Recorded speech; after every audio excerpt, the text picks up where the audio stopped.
નમસ્કાર દોસ્તો, વિડીયોમાં ફરી એક વખત તમારું સ્વાગત કરું છું।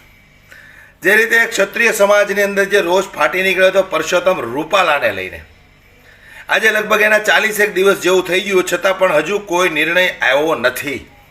પરસોત્તમ રૂપાલાને ટિકિટ પણ મળી ગઈ। પરસોત્તમ રૂપાલા, અમિત શાહ, નરેન્દ્રભાઈ મોદીનું એવું કહેવું છે કે ક્ષત્રિય સમાજે પરસોત્તમ રૂપાલાને માફ કરી દીધા છે। ત્યાર પછી રાહુલ ગાંધીએ જે રીતે રાજા રજવાડા ઉપર વાત કરી, ત્યારે ભારતીય જનતા પાર્ટીએ પરસોત્તમ રૂપાલાએ જે નિવેદન આપ્યું હતું એ નિવેદનને ઢાંકવા માટે ઘણી બધી મહેનતો કરી, પરંતુ એનાથી કશું વળ્યું નહીં। ત્યારે આજે પણ પરસોત્તમ રૂપાલાનો જે રીતે વિરોધ થઈ રહ્યો છે, યુવાનોની અંદર જે રોષ જોવા મળી રહ્યો છે, પરસોત્તમ રૂપાલાએ જે રીતે બહેન દીકરીઓ પર ટીકા ટિપ્પણીઓ કરી છે, એ ટીકા ટિપ્પણીઓને લઈને જે રીતે યુવાનોની અંદર જે રોષ જોવા મળી રહ્યો છે, એમનું એવું કહેવું છે કે પરસોત્તમ રૂપાલા ભલે ચૂંટણી લડે, ચૂંટણી જીતી જાય, છતાં પણ પરસોત્તમ રૂપાલાનો વિરોધ યથાવત રહેશે ને રહેશે। ત્યારે જે રીતે રાહુલ ગાંધીએ વાત કરી હતી, એ રાહુલ ગાંધીના નિવેદનને લઈને ક્ષત્રિય સમાજમાં કોઈ જાતનો રોષ છે નહીં, કારણ કે જે રીતે રાહુલ ગાંધીએ વાત કરી હતી એવી વાતો તો સંસદ ભવનની અંદર નરેન્દ્રભાઈ મોદી અવારનવાર કરતા રહે છે। આવું ક્ષત્રિય સમાજના યુવાનોનું કહેવું છે। એટલે રાહુલ ગાંધીથી એ લોકોને કોઈ મતભેદ નથી, કોઈ ક્ષય નથી, પણ જે રીતે પરસોત્તમ રૂપાલાએ ક્ષત્રિય સમાજની બહેન દીકરીઓ વિશે વાત કરી, એ વાતને લઈને ક્ષત્રિય સમાજની અંદર આજે પણ રોષ જોવા મળી રહ્યો છે।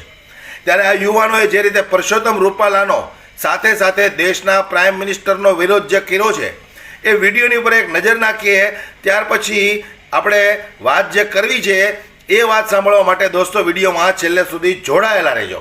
પરંતુ જે રીતે યુવાનોની અંદર હજુ નારાજગી છે, ચૂંટણી એકદમ નજીક આવી ગઈ છે, પરસોત્તમ રૂપાલા ચૂંટણી લડવાના છે એ કન્ફર્મ છે, છતાં યુવાનોની અંદર કેટલી નારાજગી છે એની ઉપર એક નજર નાખો તમે।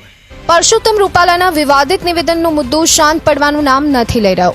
હજુ પણ ક્ષત્રિય સમાજમાં રૂપાલા અને ભાજપ પ્રત્યે ભારે રોષ જોવા મળી રહ્યો છે। દેવભૂમિ દ્વારકા જિલ્લાના ખંભાળિયા ખાતે ભાજપ ઉમેદવાર પૂનમબેન માડમની સભા હોવાથી મોટી સંખ્યામાં ક્ષત્રિય યુવકોને પોલીસે ડિટેઇન કર્યા હતા। અહીં પોલીસ અને ક્ષત્રિય સમાજ વચ્ચે ઘર્ષણ થયું હતું। પોલીસ દ્વારા યુવાનોને મારવાનો પણ આરોપ લગાડવામાં આવ્યો છે।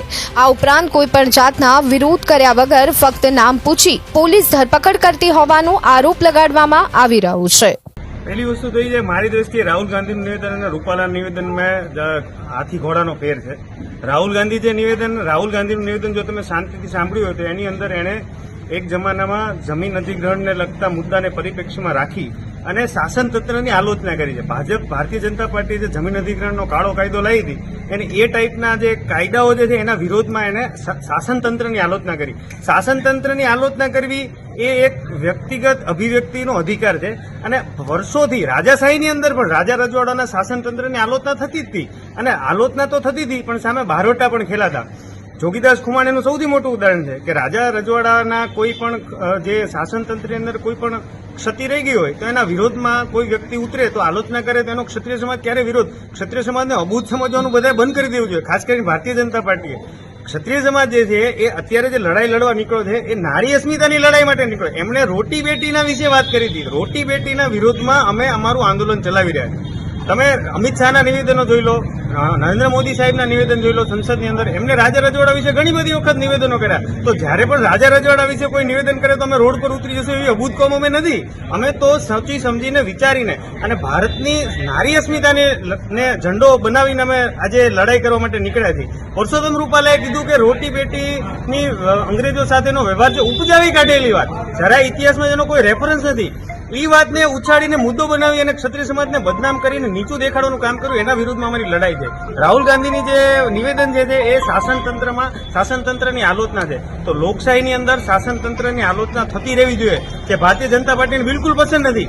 એમના શાસન તંત્રની આલોચના કરવી એ એમને પસંદ નથી, એટલા માટે પોતાના આજે 5-10 વર્ષની પોતાની જે નિષ્ફળતાઓની આલોચના કોઈ ન કરે, એટલે રાજા રજવાડાઓનો એક નિવેદનને સામે લાવી 30 સેકન્ડના અને આખા ક્ષત્રિય સમાજને ઉશ્કેરવા માટે થઈ અને એમને જે આખું ષડયંત્ર કર્યું છે એની અંદર ક્ષત્રિય સમાજ ક્યાંય આવવાનો નથી. અને તમે એ પણ ખાસ ધ્યાન જોવા જેવી વાત છે કે આ રાહુલ ગાંધીના નિવેદન વિશે અત્યારે જે કઈ લોકો ટ્વીટ કરી રહ્યા છે કે જે લોકો નિવેદન આપી રહ્યા છે એ લોકો પરસોત્તમ રૂપાલા જયારે બોલો ત્યારે નિવેદનના કોઈ જગ્યાએ એમને કોઈ નિવેદન એમણે આપ્યા નથી. આ લોકો ભારતીય જનતા પાર્ટી સાથે જોડાયેલા અને વહેંચાઈ ગયેલા એવા લોકો છે કે જેને સમાજ વિશે કાંઈ પડી નથી અને ખાલી પાર્ટી વિશે જ પડી છે. એટલે પાર્ટીના બચાવમાં આજે પોતાનો બચાવ કરવા માટે બીજી પાર્ટીના નિવેદનને વચ્ચે ધરી અને પોતાનો અને પોતાની પાર્ટીનો બચાવ કરવાનું આ ષડયંત્ર એ કરી રહ્યા છે. એટલે હું એમને પણ નિવેદન આપું છું કે તમે રાહુલ ગાંધીના નિવેદનનો ચોક્કસ વિરોધ કરો, પણ તમે સાથે સાથે પરસોત્તમ રૂપાલાના નિવેદનનો એક વખત તો વિરોધ કરો કે મીડિયામાં આવીને, અને પછી તમે આ વાત કરો. તમારી વાત ઉપર કોઈ વિશ્વાસ કરશે? અમે તો બધાને ના પાડીએ છીએ કે તમે કોઈ લોકોને ભાજપૂત ના કહેશો, પણ તમે જ સામે ચાલીને તમારી જાતને ભાજપૂત સાબિત કરશો તો અમે સમાજને રોકી શકીશું નહીં. એટલે મારી વિનંતી છે કે આવું ના કરવું. તો આજે પણ યુવાનોની અંદર આ નારાજગી યથાવત છે, મહિલાઓની અંદર પણ આ નારાજગી છે. મહિલાઓએ કંઈક ને કંઈક નક્કી કર્યું છે કે કોઈ પણ સંજોગે ભારતીય જનતા પાર્ટીને વોટ અમે આપીશું નહીં. ભારતીય જનતા પાર્ટી વિરુદ્ધ જ વોટિંગ કરવાનું છે. કારણ કે જે રીતે પરસોત્તમ રૂપાલાએ મહિલાઓને લઈને ટીકા ટિપ્પણી કરી હતી, આજે એ ટીકા ટિપ્પણીને લઈને પૂરો ક્ષત્રિય સમાજ પરસોત્તમ રૂપાલાથી નારાજ છે. તો જોઈએ આવનારા દિવસોમાં ક્ષત્રિય સમાજ ભારતીય જનતા પાર્ટી વિરુદ્ધ વોટિંગ કરશે અને ભારતીય જનતા પાર્ટીને કેટલું ભારે પડશે એ આપણે જોવાનું છે. વિડીયો વધુમાં વધુ શેર કરીને દરેક લોકો સુધી પહોંચાડો, દરેક લોકોને ખ્યાલ આવે કે ભાઈ ક્ષત્રિય સમાજની અંદર હજુ પણ નારાજગી છે. જ્યારે બીજી તરફ ભારતીય જનતા પાર્ટીના નેતાઓ એવું જણાવે છે કે ક્ષત્રિય સમાજમાં હવે કોઈ પણ જાતની નારાજગી છે નહીં, પરસોત્તમ રૂપાલાને માફ કરી દીધા છે. આ બધી વાહિયાત વાતો કરીને જનતાને ગેરમાર્ગે દોરવાની કોશિશ કરે છે આ લોકો.